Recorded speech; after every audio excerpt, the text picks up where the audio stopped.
ஐயா வணக்கம். ஐயா வணக்கம். வணக்கம். இன்றைக்கு மிக சிறப்பான நாள். 1944ஆம் ஆண்டு ஆகஸ்ட் 27ஆம் தேதி அன்று சேலத்தில் நடந்த மாநாட்டில் திராவிடர் கழகம் என்று தந்தை பெரியார் அவர்கள் பெயர் சூட்டிய நம்முடைய இயக்கத்திற்கு பெயர் சூட்டிய நாள். இந்த மிகச்சிறந்த நாளில் உங்களை சந்திப்பதில் நாங்கள் மிகுந்த மகிழ்ச்சி அடைகிறோம். நீங்கள் அந்த மாநாட்டில் நானும் கலந்து கொண்டீர்கள்.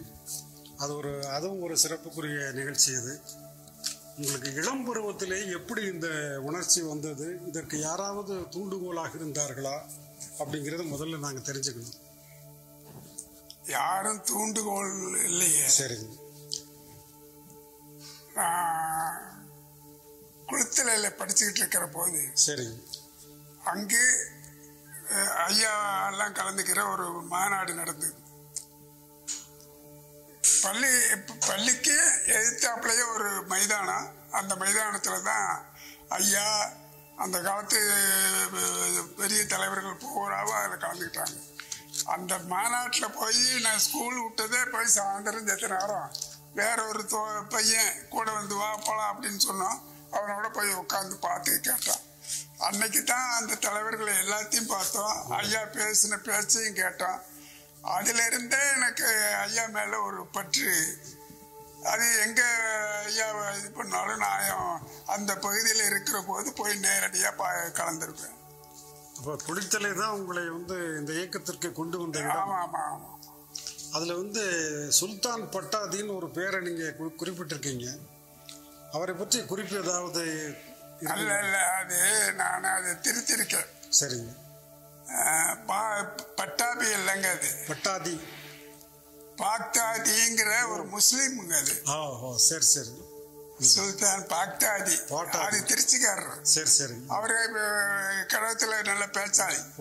அதனால அந்த மாநாட்டுக்கு அவர் கலந்துக்கிட்டார். சுல்தான் பாட்டாதி. பாக்தாதி இக்கு போடு.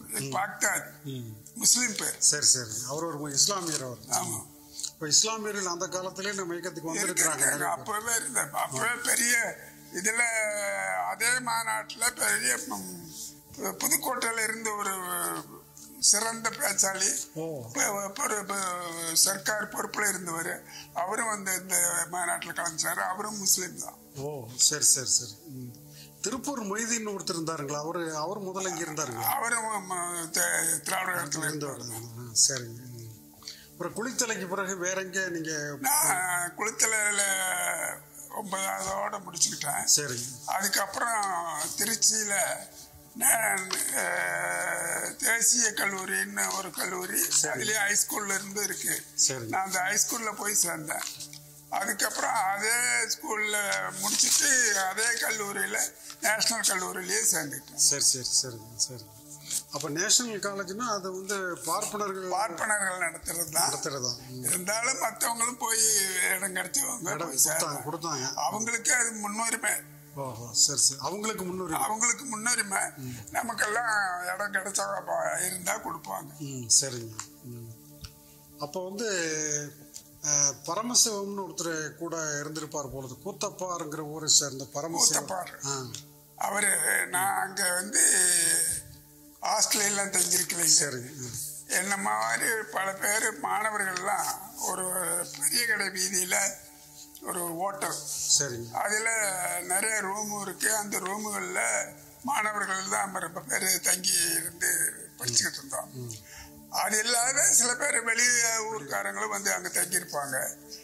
அவரு அந்த கூத்தப்பாறையில பரமசிவம்ங்கிறவரு அந்த ஊர்ல அவங்க ஒரு பெரிய குடும்பத்துக்காரரு, நல்ல சொத்துக்காரரு. குடும்பத்துக்குள்ள ஏதோ ஒரு விவகாரம். அதனால அவரு அதை விட்டுவிட்டு இங்க ரூம் எடுத்துக்கிட்டு தங்கி சும்மாதான் இருந்தாரு. அவர் தங்கியிருப்பாரு. அவரு அப்பவே குடியரசு போன்ற பத்திரிகை எல்லாம் வாங்கிட்டு வருவாரு. சரி சரி. அதை வாங்கிட்டு வச்சுட்டு அவரும் படிப்பாரு, மற்றவங்களுக்கும் படிப்பாரு. எங்களாட்ட இருக்கிறவங்கள தினசரியா அவரு சந்திக்கிற வாய்ப்பு இருக்கிறதுனால ரொம்ப நெருக்கமாயிட்டோம். அதனால படிக்கிறதுலயும் அவரு வாங்கிட்டு வர்ற பத்திரிகையில பின்னால விடுதலை வந்த போது விடுதலையும் அவர் வாங்கிட்டு வருவாரு. அதெல்லாம் அங்கே வச்சு படிப்போம். அதுக்கப்புறம் அவருடைய தொடர்பு இல்லைங்க. அவரு இறந்துட்டாருங்க. பின்னால இறந்துட்டாரு. அதனால தொடர்பு இல்லை. சரி சரி. பின்னால வந்து குடியரசு திராவிட இதழில் தான் அவர் தான் வாங்கிட்டு வந்து கொடுத்தாருங்களா? அவர் வாங்கிட்டு வந்து படிக்கிறதுக்கு வாங்கிட்டு வருவாரு. சரி சரி. கூட இருக்கிறவங்க யார் படிச்சாலும் எல்லாம் கொடுப்பாரு, படிங்கன்னு சொல்லி கொடுப்பாரு. அதை நாங்க அப்பெல்லாம் காசு கொடுத்து இந்த மாதிரி பத்திரிகைலாம் வாங்கி படிக்கணுங்கிற நினைப்பெல்லாம் நமக்கு இல்லை. அவங்க கிட்ட இருந்து படிச்சதுக்கு அப்புறம் இதை நம்மளும் காசு கொடுத்து வாங்கி படிக்கணுங்கிற அவர் ஒரு அந்த காலத்துல ஒரு குறிப்பிடத்தக்க பணி ஆற்றிட்டு. ஆமா ஆமா. சரிங்க சரிங்க. அப்புறம் 2 இதழ் வாங்கிட்டு வருவாருன்னு சொல்றீங்க. நீங்க வந்து இப்ப நான் வாங்குவேன்.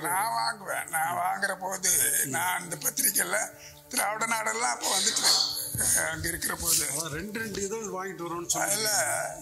திராவிட நாடு, குடியரசு, விடுதலை ஒண்ணுதான் வாங்குவோம். இது எல்லாம் 2 வாங்குவோம். ஒன்று படிக்கிறதுக்கு, ஒன்றை பைண்ட் பண்ணி பத்திரமா வச்சிருக்கணுங்கிறதுக்காக ஒரு இது அது செட்டாக வாங்க எல்லாம் வரிசையாக அடுக்கி வச்சிருப்பேன். சரி. இங்கே வீட்டுக்கு ஊருக்கு வந்ததுக்கு அப்புறம் அதெல்லாம் பைண்ட் பண்ணி வச்சிருப்பேன். சரி. அதெல்லாம் புலவர் இமயவரமன் வாங்கி போட்டார். இமயவரமன் வந்து இது சென்னையில் இருக்கிற படிப்பகத்துக்கு எடுத்துட்டு போறேன் அப்படின்னு சொல்லி ஒரு தரம் ஐயாவோட இந்த கூட்டத்துக்கு வந்திருந்த போது எல்லாத்தையும் வாரி எடுத்து போட்டுட்டு உங்க வேணுங்கிறத எடுத்துட்டு போங்க, இது காத்தெல்லாம் பயன்படுத்தி வச்சிருக்கேன் அப்படின்னு. அதெல்லாம் அங்க இன்னைக்கும் அது நம்ம படிப்பகத்துல நானே பார்த்துருக்கேங்க. நானே பார்த்துருக்கேன். இப்போ இன்டர்மீடியட் அப்புறம் எங்கே போனீங்க? தேசிய கல்லூரிக்கு போனீங்களா? அங்கேயே தான் படித்தோம். சரி. கீழே ஹைஸ்கூலும் அந்த தேசிய ஹைஸ்கூலில் தான் படித்தேன். காலேஜும் அங்கேயே தான் படித்தேன். அங்கே வந்து பார்ப்பன ஆசிரியர்கள் யாரும் உங்களுக்கு எந்த தொல்லையும் கொடுக்கலீங்களா? சலுகையெல்லாம் இல்லை, தொல்லை கொடுத்தாங்க. தொல்லை கொடுத்தாங்கன்னா நேரடியாக தெரிஞ்சு கொடுக்கறது மாதிரி அவங்க கொடுக்கல. தெரியாத யாரோ செய்யற மாதிரி இது பண்ணி யாரை அவங்களுக்கு கெடுக்கணும், நிறுத்தி வைக்கணும்னு நினைக்கிறாங்களோ அதை செய்யறதுக்கு செஞ்சிருவாங்களே ஒழிய அதை வெளியே காமிச்சிக்க மாட்டாங்க. அப்போ உங்களை ஒரு ஆண்டு நிறுத்தி வச்சு எனக்கு வந்து அந்த அப்பெல்லாம் இன்டர்மீடியட் சர்க்கார் பரீட்சை எழுதணும் அப்படின்னாக்கா காலேஜில் இருந்து அவங்களுக்கு அந்த இது கொடுத்தா தான் செலக்ஷன் எக்ஸாமினேஷன் உண்டு. அதுல செலக்ஷன்ல கொடுத்தா தான் நம்ம எழுத முடியும். அந்த மாதிரி நான் பேர்பட்டவன்னு தெரிஞ்சதுக்கு அப்புறம் அவங்க செலக்ஷன்ல நிறுத்திட்டாங்க. அதுக்கப்புறம் நீங்க தனியா அதுக்கப்புறம் அது அந்த வருஷம் முடிஞ்சு போச்சுன்னா அப்புறம் வெளியில இருந்து பிரைவேட்டா எழுதி. சரி சரி சரி. இப்போ இன்டர்மீடியட்ல வந்து அந்த கல்லூரியில் தான் சேர்ந்தீங்க. அவங்க வேற நம்ம ஆசிரியர்கள் யாரும் அங்கே இல்லை? நமக்கு ஆதரவானவங்கன்னு இல்லை. நம்ம வேற நான் பிராமன்ங்கிற இதுல சில பேர் இருந்தாலும் அவங்களாம் நமக்கு அவங்களுக்கு அடிமை மாதிரி இருக்கிறவங்க தான் அங்க இருக்க முடியும். அவங்கள காப்பாற்றிக் கொள்வதே குறைபாடா இருந்திருக்கு. ஆமா. சரி. இப்போ வீட்டில் வந்து அப்பா அம்மா எல்லாம் ஏதாவது எதிர்ப்பு இருந்துங்களா அந்த காலத்துல? எனக்கு அந்த காலத்துல நான் படிக்க போன காலத்துல இருந்தும் இன்னைக்கு வரையிலையும் குடும்பத்துல எனக்கு என்னோட காரியத்துக்கு எந்த விரோதமும் யாரும் எதிர்ப்பும் ரொம்ப மகிழ்ச்சி. எங்க தாய் தகப்பன் இருக்கிற காலத்துல இருந்தும் இன்னைக்கு வரையில என்னோட அவங்க ஏத்துக்கலைன்னா கூட அவங்க யாரும் எனக்கு விரோதமா இருந்ததில்லை. இல்ல அது ஒரு மகிழ்ச்சிக்குரிய செய்தி. வரலாற்றுல வந்து ஏன்னா குடும்பத்துல விவகாரங்கள்லாம் பல இது நம்ம கட்சிக்காரங்களுக்கு குடும்பத்துல ரொம்ப தொந்தரவு எல்லாம் இருக்கும். ஆனா எனக்கு அந்த மாதிரியான தொந்தரவு இன்னைக்கு வரல இல்லை. சரி. அப்புறம் மறுபடியும் இன்டர் வகுப்பை எப்ப முடிச்சீங்க? அடுத்த ஆண்டே எழுதி முடிச்சிட்டீங்க? அடுத்த ஆண்டே. சரி. அப்பெல்லாம் நான் திருச்சியில தான் தங்கி இருந்தேன். சரிங்க. அப்போ 44 இது பண்ணுறப்போல நான் திருச்சியில் இருந்தேன். கல்லூரியில் இருந்து தான் நேராக சேலம் மாநாட்டுக்கு போனேன். சரி. அந்த 44லயே பொத்தனூரில் கிளைக்கழகத்தை துவங்கியாச்சு. மாநாட்டிலே தீர்மானம் போட்டாங்க உறுப்பினர்கள் சேர்த்தணும், அங்கங்கே கிராமங்கள்ல எல்லாம் கிளைக்கழகம் ஆரம்பிக்கணும்னு. அதே வருஷத்துல இங்க உறுப்பினர் சேர்த்து கிளைக்கழகத்தை ஆரம்பிக்கிறதுக்கு துவக்கிறதுக்கு ஐயாவை கூட்டிட்டு வந்து இங்க அந்த வருஷத்துலயே செஞ்சோம். இந்த 44ல இருந்து இன்னைக்கு வரல நான் மெம்பரு. 44 மாநாட்டில் நீங்கள் கலந்துக்கிட்டேன். அதில் ஆசிரியர் வந்து இந்த தீர்மானத்தை வழிமொழிஞ்சு பேசுறாரு. ஆமா ஆமா, அது உங்களுக்கு தெரியுது. சரி, அதெல்லாம் நீங்க அந்த ஆனா அப்ப அவங்களோட நெருக்கமோ பழக்கமோ இல்லை. பேச்சாளிங்க இவங்க முக்கியமானவங்கிறது தான் தெரிஞ்ச அவங்களோட எல்லாம் நெருக்கமான பழக்கம். எங்களுக்கு என்ன பெருமைன்னு கேட்டாங்கன்னா, அந்த தீர்மானம் திராவிடர் கழகம் என்கிற பெயர் மாற்றம் செஞ்சு அந்த மாநாட்டில் கலந்துக்கிட்ட உங்களோட இருப்பதில் வந்து எங்களுக்கு அளவு கிடந்த மகிழ்ச்சிங்க. ஏன்னா அது ஒரு வரலாற்று சிறப்புமிக்க முடிவு அது. அதனால் அந்த பெயர் மாற்றம் நடந்திருக்காமல் போயிருந்தால் திசை மாறி போயிருக்கும், வரலாறு எப்படி இப்படியே போயிருக்கும். அதனால வந்து தந்தை பெரியார் எடுத்த அந்த முடிவு அது அந்த மாநாட்டில் அந்த பெயர் மாற்றினதுக்கு அப்புறம் தானே பொதுஜனங்கள் நம்ம கழகத்தில் சேர்றதுக்கு. ஆமாங்க. அதனால அந்த மாநாட்டு அது அப்பெல்லாம் எல்லாம் பணக்காரங்க கட்சி, இது முதலியார் கட்சி, அந்த கட்சி, இந்த கட்சின்னு எப்போவாது ஏதாவது ஒன்று குறை சொல்லிக்கிட்டே இருப்பாங்க. சரி, இந்த தீர்மானம் போட்டு இந்த நடைமுறைக்கு வந்ததுக்கு அப்புறம் அதெல்லாம் சரி. ஐயாவை எப்போ நீங்க சந்திச்சீங்க? தந்தை பெரியார் அவர்களை எப்போ சந்திச்சீங்க? அதை 44 அந்த மாநாட்டில் பார்த்தது தான். சரி. அதுக்கப்புறம் நம்ம ஊர்ல கிளைக்கழகத்தை துவக்கணுங்கிறதுக்காக ஈரோடு போய் அவர் ஐயாவை ஈரோடுல சந்திச்சு அழைச்சோம். அவர் உடனே வர்றேன், நீங்க நடத்துங்க அப்படின்னு சொல்லி சொன்னார். அப்போதான் நேரடியாக சந்திக்கிறீங்க. சரி. தமிழ் முறவர் பொன்னம்பலனாரை பற்றி குறிப்பிட்டிருக்கீங்க. அவர் என்னுடைய ஆசிரியர்னு சொல்லியிருக்கீங்க. அது இங்க கண்டர் ஸ்கூல்ல அவர் ஆசிரியர் அங்க இருந்தாருங்களா? அங்க இருந்தாரு. சரி சரி. அதுக்கப்புறம் தான் அவர் சர்க்கார் இதுக்கு போய் சேலத்துல போய் இருந்தாரு. அதுக்கப்புறம் பல ஊர்ல அவருக்கு தொந்தரவு கொடுக்கணுங்கிறதுக்காக பல ஊர்களுக்கு மாத்தி போட்டாங்க வரோம். சரிங்க. கல்லூரி வாழ்க்கையில் உங்களுக்கு மறக்க முடியாத நிகழ்ச்சி ஏதாவது இருக்குங்களா? கல்லூரியில இல்லை, கல்லூரியில் இருந்த காலத்துல தான் அங்கே வடமண்டல திராவிட மாணவர் கழகம்னு ஒன்று திருச்சியில் நடத்தினோம். அப்போ மாணவர் கழகத்தையே நானும் இன்னொரு 5-6 பேர் மாணவர்கள் சேர்ந்து தான் திருச்சியில் மாணவர் கழகமே துவக்குறோம். அப்போ எனக்கு கட்சியில குருநாதர் தவமணிராசன் தான். அவர் தான் அங்க மாணவர்களை உண்டாக்குனதுக்கு இது பண்ணது. ஆரம்பத்துல பல ஊர்ல கிளைக்கழகத்தை எல்லாம் ஆரம்பிக்கிறதுக்கு நீடாமங்கலத்துல அந்த மாநில மாநாடு நடந்தது. அந்த மாநாட்டுல அவரு புதுசா மாநில அமைப்பே அந்த மாநாட்டில் தான் ஒரு கமிட்டி போடுறாங்க. அந்த கமிட்டியிலேயே என்னை வந்து திருச்சி மாவட்ட பிரதிநிதியா நியமிக்கிறாங்க. வெங்கடாசலம்னு தொட்டிப்பாளையத்தில் ஒருத்தர் இருந்தார். அவர் வந்து திருச்சி மாவட்டத்துக்காரரு, நான் சேலம் மாவட்டத்துக்காரர். நான் வந்து திருச்சி மாவட்ட பிரதிநிதி, அவர் வந்து சேலம் மாவட்ட பிரதிநிதி. அந்த மாதிரி அந்த நெருக்கத்தில் அந்த மாதிரி. சரி. அப்புறம் கல்லூரி முடித்த பின்னால என்ன செஞ்சீங்க? நேரடியாக அங்கே ஊருக்கு வந்து விவசாயத்துக்கு குடும்பத்தோட இருந்து விவசாயம். சரிங்க. உங்கள் திருமணத்தை பற்றி சொல்லுங்க. திருமணம் வந்து உள்ளூர்லேயே தான் பொண்ணு பார்த்து இது பண்ணாங்க. உறவுக்கார பொண்ணுங்களா? உறவுக்காரங்க தான். ஆனால் நான் வந்து ஐயன் பாப்பா இல்லாத கல்யாணம் பண்ணணும்னு சொன்னேன். சரி. அவங்க எங்கள் ஊர் இந்த ஊர்ல இன்னைக்கு வரையில இன்னைக்கு என்னை பார்த்தீங்கன்னாக்க சொல்லுவாங்க, காரிகைக்காரர் வீடு ஒன்று தான் சொல்றது. வேற ஒரு கல்யாணத்து வீட்டுக்கு போனா கூட நாங்க அங்க உட்கார்ந்து இருந்து நடத்தலான்னு சொன்னா தான் அந்த ஐயனை நடத்துவோம். அந்த அளவு பொறுப்பான ஒரு பதவி இது. ஊருக்குள்ள இருக்கிற அந்த மாதிரி இதுல ஒரு இத்தனை இது இப்ப ஊருக்கெல்லாம் நம்ம இருந்து நம்ம இதை நடத்த சொல்லி நடத்துறான். நீ நம்ம வீட்லயே இப்படி வேண்டாங்கிறியடா அப்படின்னாங்க. நான் எனக்கு பிடிக்கல, அது வேண்டாம் அப்படின்னு. ஐயர் வந்துட்டாருங்க. அதுக்கப்புறம் என்ன பண்ணாங்கன்னா அவங்களுக்கும் ஐயனுக்கும் இது எப்படி தவிர்க்கிறது என்ன.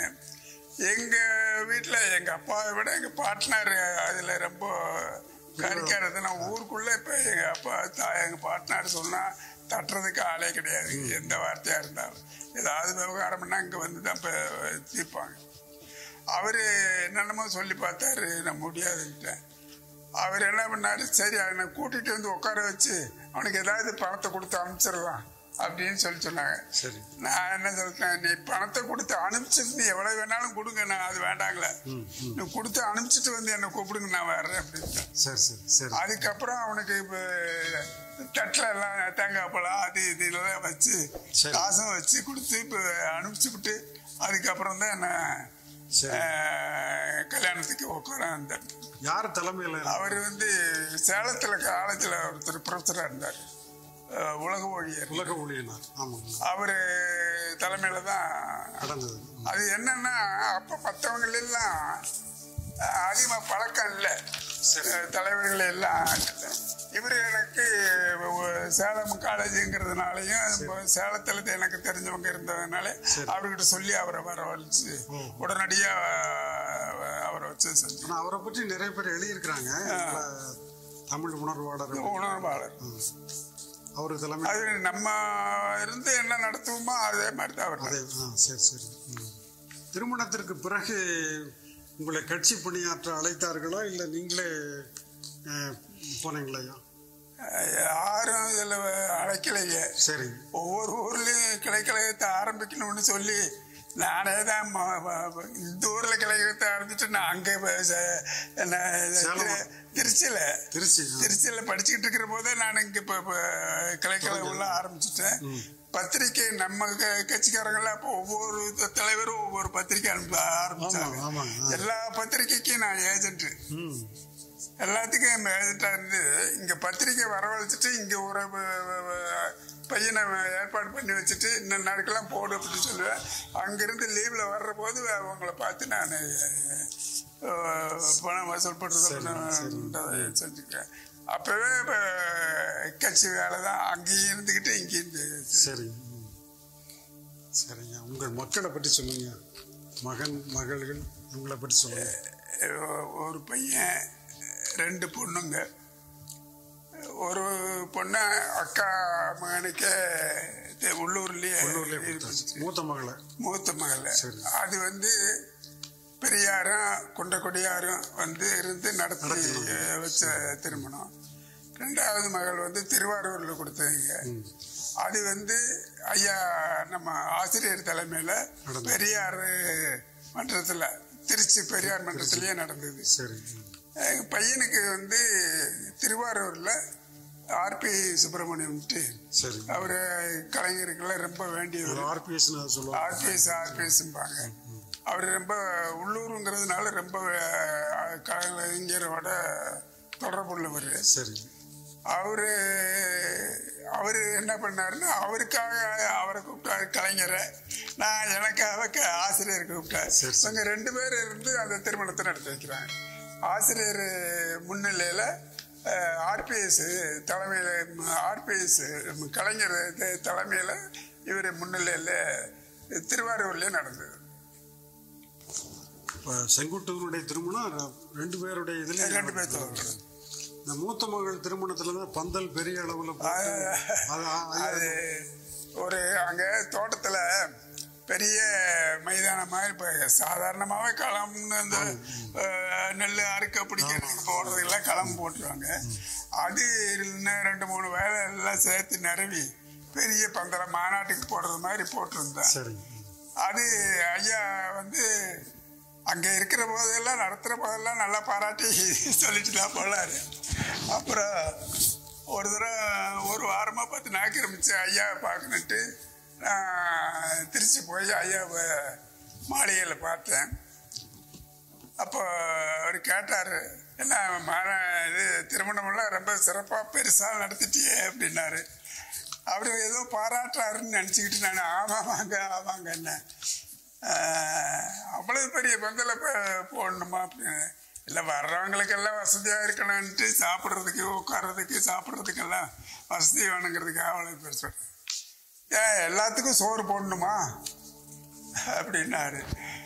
எனக்கு அதுக்கு மேலே என்ன சொல்கிறது தெரியல.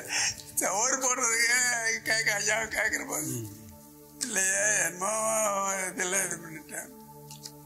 அப்புறம் ஐயா கொஞ்ச நேரம் கழிச்சுட்டு,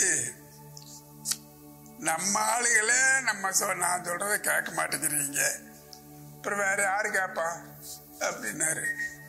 எனக்கு அப்போதான் சாக்கடிச்ச மாதிரி ஆயிடு. நான் அவர் முதல்ல ஆரம்பமெல்லாம் நம்மளை ஏதோ பாராட்டுறது மாதிரி இருக்குதுன்னு நினச்சேன். குறைய அவர் ரொம்ப சாதாரணமாக நம்ம பையங்களே இந்த மாதிரி நடந்துக்கிறீங்களே, வேற யாரு நம்ம இதெல்லாம் சொல்றது கேட்பாங்கன்னாரு. அப்புறம் எனக்கு ரொம்ப சங்கடமாகவே போச்சு. ஐயா ஐயா கொஞ்சம் சரியா பெருசா தான் போயிட்டுது அப்படின்னா, சரி சரி நம்ம செய்யறதெல்லாம் குறைச்சிக்கிட்டு செய் அப்படின்னு சொல்லி முடிச்சுட்டேன். சரி சரி சரி. பெரியார் மணியம்மை திருமணம் அதை பற்றி சொல்லுங்க. நிறைய பெரியார் மணியம்மை திருமணத்தை பற்றி தான் இப்போ கட்சியே இது பிரிஞ்சுக்கிட்டு போச்சு. ஆனா ஒரு நாள் நான் ஒரு கடையில் உட்காந்துருந்தேன். இன்னொரு நண்பர் ஒருத்தர் ஒரு பேப்பர் கொண்டுகிட்டு வந்து, ஐயா இதில் ஒரு செய்தி புதுசாக வந்திருக்கு அப்படின்னு. என்னன்னு, ஐயா மணியம்மையார திருமணம் பண்ணிக்கிட்டாரு அப்படின்னு வந்திருக்கு. அதை வாங்கி நான் படித்தேன். படித்த போது எனக்கும் ஒரு அதிர்ச்சியாக தான் இருந்தது. இருந்தாலும் ஐயா செய்கிறாருன்னா ஐயா செய்யறதுல எந்த தப்பு இருக்காது. ஐயா செய்யறது நியாயமாக தான் இருக்கும். அதனால அது அவங்கள கேட்டு புரிஞ்சுக்கிறது தான் நமக்கு இது வழிய நம்மவே தப்பா ஒரு கருத்து சொல்லக்கூடாது. ஐயா செய்யறது எப்பவும் நியாயமானதான்னு தான் இருக்கும். அதை நான் ஏத்துக்கிறேன் அப்படின்னு அப்பவே சொல்லி. அவ்வளவு நம்பிக்கை ஐயா மேல